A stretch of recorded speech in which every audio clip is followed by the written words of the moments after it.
Prince Harry's association with the conservation group African Parks is under severe examination following allegations of abuse and violence against the Baka people in the Republic of Congo. These claims have led to public outrage and demands for the Duke of Sussex to sever ties with the organization immediately.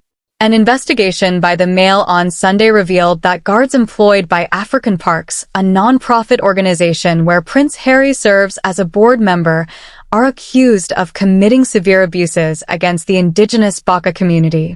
These alleged atrocities include torture, rape, and the death of a Baka man after a severe beating.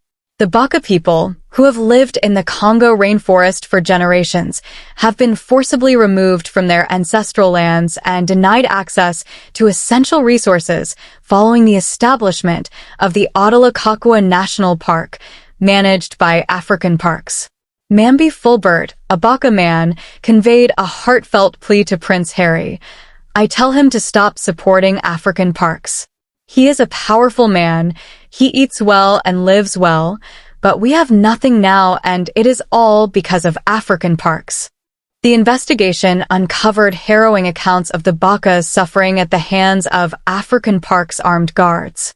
Baka men reported being captured, chained, and subjected to brutal torture, including waterboarding and whipping with belts. A Baka woman recounted being raped by an armed guard while holding her 1-month-old baby. The abuses extend beyond physical violence. The Baka have been barred from accessing the forest, which they rely on for food, medicine, and other necessities, plunging their community into severe hardship and threatening their traditional way of life. Survival International, a human rights organization advocating for the Baka, has accused African Parks of participating in evictions and abuses against indigenous people. Caroline Pierce, director of Survival International, urged Prince Harry to resign from the board, stating he should distance himself from an organization complicit in such evictions and abuses. These allegations against African Parks are not new. Reports of abuse and human rights violations have been circulating for years. In 2013, Survival International alerted African Parks about an attack on an indigenous man by wildlife guards in the Outraged National Park. In 2017, the organization published a report detailing the illegal eviction of indigenous peoples from their ancestral lands in the Congo Basin under the guise of conservation.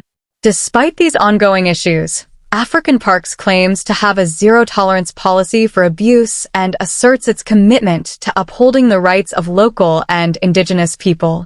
However, the organization has faced criticism for conducting internal investigations that lack transparency and independence. These revelations have cast a significant shadow over Prince Harry's involvement with African Parks, prompting many to question his dedication to human rights and environmental conservation.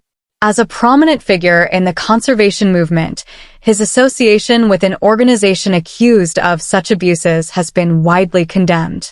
Fiore Longo, head of Survival International's conservation campaign, encapsulated the prevailing sentiment: conservation areas are war zones for indigenous peoples.